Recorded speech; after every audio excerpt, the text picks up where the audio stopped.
आदाब, सत श्री अकाल, राम राम साहब, जय हिंद मेरे दोस्तों। आपका अपने YouTube चैनल सरदार जीएस में एक बार फिर स्वागत एवं अभिनंदन। और मैं आज आपके लिए बहुत ही महत्वपूर्ण टॉपिक लेके आया हूं जिसका नाम है राजस्थान की प्राचीन सभ्यता। और प्राचीन सभ्यताओं में देखो, हमने सबसे पहले बात की थी आपके कालीबंगा सभ्यता की। कालीबंगा सभ्यता के बाद बात की थी हमने बैराट सभ्यता की। और बैराट सभ्यता के बाद अब मैं बात करने जा रहा हूं आपकी बहुत ही अच्छी सभ्यता जिसका नाम है आहट सभ्यता।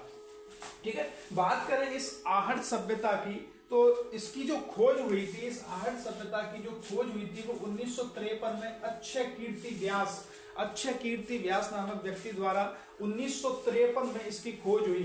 कब हुई थी इसकी खोज जो हुई थी 1953 में अक्षय कीर्ति व्यास नामक व्यक्ति ने इसकी खोज की थी। इसके बाद बात करूं मैं, खोज के बाद इसका उत्खनन हुआ, खुदाई हुई। और इसका उत्खनन दो बार किया गया। एक बार तो 1955 से 56 ईस्वी में रतन चंद्र अग्रवाल नामक एक व्यक्ति के द्वारा, और उसके बाद फिर उसका दोबारा जो उत्खनन हुआ वो 1961 से 1971 के बीच HD सांकलिया के द्वारा। उत्खनन इसका दो बार में हुआ। पहली बार 1955 से 1956 के बीच रतन चंद्र अग्रवाल, और दूसरा 1961 से 1971 के बीच HD सांकलिया नामक दो व्यक्तियों के द्वारा इसका उत्खनन किया गया। अच्छा, इसके बाद देखो महत्वपूर्ण क्वेश्चन आता है कि यह कहाँ स्थित है।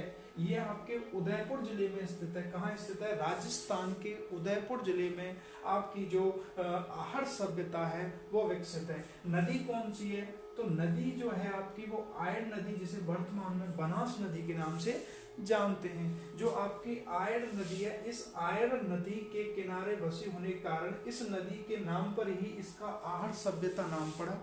ठीक है, जो बनास नदी के किनारे, तो क्वेश्चन किसी भी तरीके से आ जाएगी आहट सभ्यता किस नदी के किनारे है। तो ऑप्शन में अगर बनास नदी की जगह अगर आयड़ नदी भी दे रखा हो तो आयड़ नदी इसका करेक्ट आंसर होगा। ठीक है, इसके बाद देखो महत्वपूर्ण बात करें हम आहट या आहट सभ्यता के अन्य नाम, इस आहट सभ्यता को अन्य किन किन नामों से जाना जाता है। देखिए, सबसे पहले बात करते हैं इसकी। मैंने एक ट्रिक बनाई है आपके लिए। ट्रिक बहुत ही शानदार बनाई है मैंने तुम्हारे पास, और वो ट्रिक इतनी शानदार है। देखो, आय बना की आधा धूल बड़े की तावा। इसको बार बार बोले, आय बना की आधा धूल बड़े की तावा। आय बना की आधा धूल बड़े की तावा। जैसे आय बना आधा धूल बड़े की तावा, आय बना आधा धूल बड़े की तावा। देखो, आय से बात करूं तो आयड़ नदी की सभ्यता। ठीक है, आय से बात करूं तो आयड़ नदी की सभ्यता। बना से बात करूं तो बनास नदी की सभ्यता। बना से बात करूं तो बनास नदी की सभ्यता। उसके बाद आधा से हम आघाटपुर की सभ्यता कहते हैं। आधा से आघाटपुर की सभ्यता।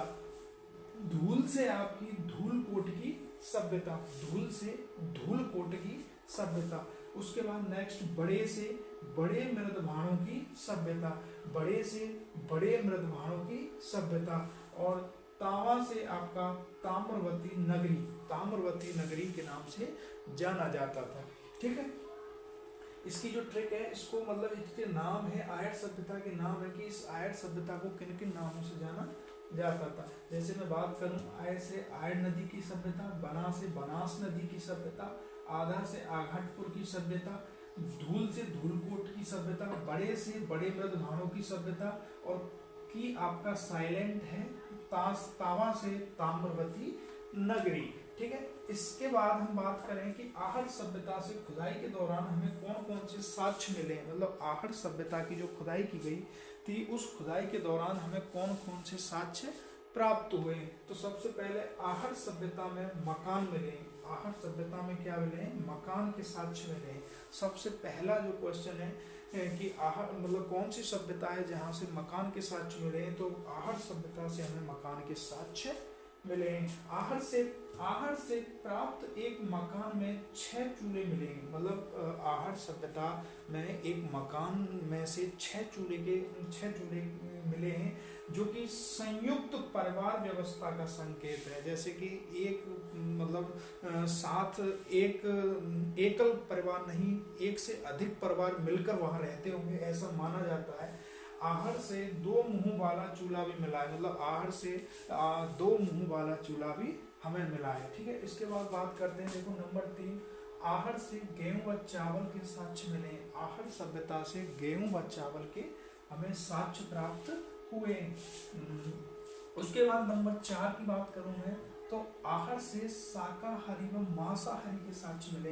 मतलब ऐसा माना जाता है कि आहार के जो लोग होंगे वो शाकाहारी और मांसाहारी दोनों प्रकार के लोग थे। उसके बाद आहार से लाल व काले मृद भांड, मृद का मतलब वो मिट्टी, मिट्टी के भांड का मतलब बर्तन, मिट्टी के बर्तन मिले तो उनका जो रंग था वो लाल और काले थे, लाल और काले मिट्टी के बर्तन मिले हैं। उसके बाद आहार से पूजा की थाली, बहुत ही अच्छा क्वेश्चन है कि पूजा की थाली पर दीपक मिला है, मतलब आहार सभ्यता से पूजा की थाली मिली है और आपका दीपक मिला है। उसके बाद देखो आहार से 40 तावे की खाने मिली है, आहार से 40 तावे की खाने मिली है, इसलिए आहड़ एक ताम्र युगीन सभ्यता थी। मतलब तावा सर्वाधिक कहाँ मिला है तो वो आहड़ में, और इसलिए हम आहड़ को ताम्र युगीन सभ्यता कह सकते हैं। आपका सबसे ज्यादा जो तावा निकाला गया है वो आपके आहड़ सभ्यता से निकाला गया है, इसलिए आहड़ सभ्यता में मिला है, इसलिए आहड़ सभ्यता में सर्वाधिक मतलब तावा निकाला जाता था, इसलिए ये कैसी है, ताम्र युगीन सभ्यता है। उसके बाद आहड़ से तावा गलाने की भट्टी व औजार मिले हैं, ठीक है। उसके बाद आहड़ से तावे की कुल्हाड़ियां मिली हैं। उसके बाद आहड़ से बैल की मिट्टी की मूर्ति मिली है, ठीक है। आहड़ से एक बैल की मूर्ति मिली है, जैसे हम बनासियल बुल की संज्ञा ली गई है, जिस मतलब मिट्टी जो मिली है बैल के मतलब मिट्टी की मूर्ति मिली है, उस मूर्ति को हम बनासियल बुल की संज्ञा दी गई है। उसके बाद आहड़ कैसी सभ्यता थी, एक ग्रामीण सभ्यता थी। कैसी सभ्यता थी, ग्रामीण परिवेश सभ्यता थी। लेकिन मैंने आपको बताया था कालीबंगा एक नगरीय सभ्यता थी। उसके बाद बात करते हैं आहड़ में अनाज रखने की जो मिट्टी की कोठी या कोठे कहलाते थे, मतलब अनाज जो रखते थे आहड़वासी वो मिट्टी के कोठे बनाते थे, मिट्टी के कोठिया कोठे बनाते थे। आहड़ से आटा पीसने की चक्की मिली है, मतलब आहड़ से आटा पीसने की चक्की मिली है।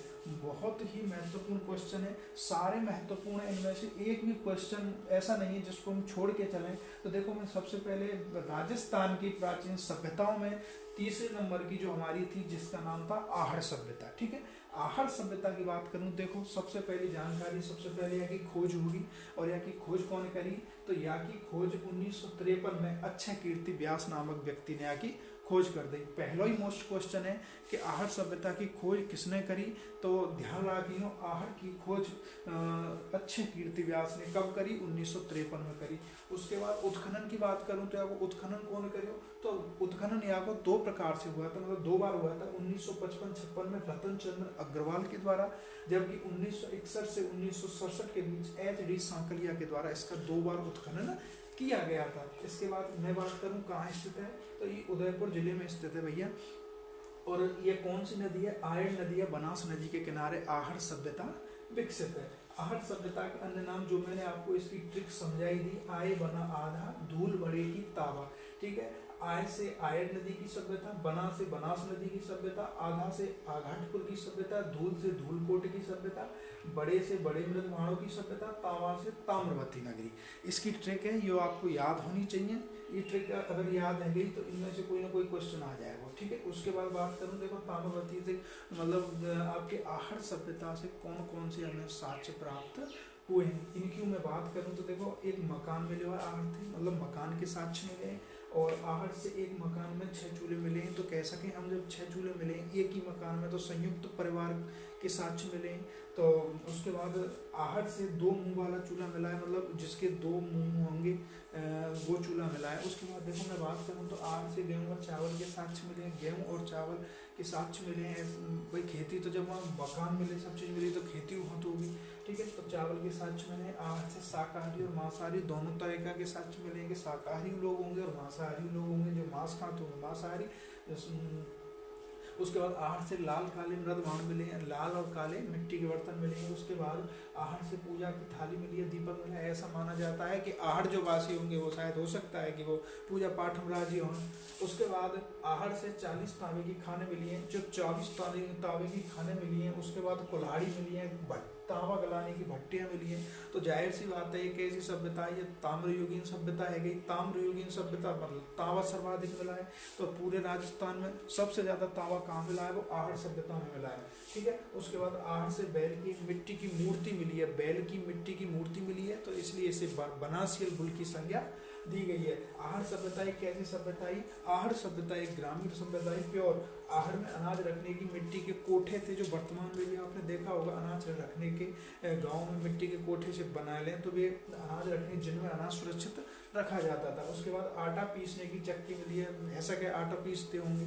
तो देखो, अगर मैं, ये तो आपका हो गया, लेकिन मैं आपसे एक रिक्वेस्ट करना चाहता हूँ कि अगर आपको मतलब अगर आपको वीडियो अच्छी लग रही है तो प्लीज़ इसको लाइक शेयर कमेंट जरूर करें। और हाँ, आप किसी भी चीज़ की तैयारी कर रहे हैं, किसी भी प्रतियोगी परीक्षाओं की तैयारी कर रहे हैं, चाहे वो आपके मतलब केंद्र सरकार की कोई भी जॉब हो, या आपके राजस्थान से संबंधित कोई भी, जैसे आपकी RS हो, या आपकी LDC हो, पटवारी हो, ग्राम सेवक हो, टीचर की कोई फर्स्ट सेकंड थर्ड ग्रेड, किसी से भी संबंधित अगर आप तैयारी कर रहे हैं तो ये तो आपको केवल राजस्थान में जितनी भी प्रतियोगी परीक्षा होंगी उनमें काम आवेगी। लेकिन या के बाद अगर मैं बात करूं तो देखो, मैं आपके लिए राजस्थान का इतिहास पढ़ाऊंगा, राजस्थान की कला संस्कृति पढ़ाऊंगा, और राजस्थान का ज्योग्राफी पढ़ाऊंगा, और राजस्थान की अर्थव्यवस्था पढ़ाऊंगा। इन दोनों को पढ़ाने के बाद देखो, मैं थोड़ा सा आपको समझा दूं। तो देखो, चारों चीज़ों में राजस्थान की पढ़ाऊंगा, इसके बाद मैं इंडिया जी के पढ़ाऊंगा। इंडिया, भारत का भूगोल, ठीक है, भारत का भूगोल, भारत का संविधान, भारत का इतिहास, भारत का मतलब अर्थव्यवस्था से संबंधित जितने भी टॉपिक हैं वो सभी को पढ़ाऊंगा। ठीक है। तो जितने मेरे मतलब जितने भी लोग जो तैयारी कर रहे हैं, चाहे वो किसी भी की हो, चाहे वो MP पुलिस हो, चाहे वो दिल्ली पुलिस हो, चाहे वो UP पुलिस हो, चाहे वो राजस्थान पुलिस हो, किसी भी CTET VTET जिसकी भी तैयारी कर रहे हैं आपकी, तो अब अगर आप मुझसे जुड़ना चाहते हैं तो इस वीडियो को ज़्यादा से ज़्यादा लाइक शेयर कमेंट करें, जिससे मुझे भी थोड़ा कॉन्फिडेंस आए। और इस वीडियो को, जो आपको वीडियो दिख रही है, इस वीडियो को प्लीज़ ज़्यादा से ज़्यादा शेयर करें। और एक छोटा सा मतलब मैं कहना चाहूँगा कि डर डर कर नौका कभी पार नहीं होती, और कोशिश करने वालों की कभी हार नहीं होती। तब तक के लिए नमस्कार, जय हिंद।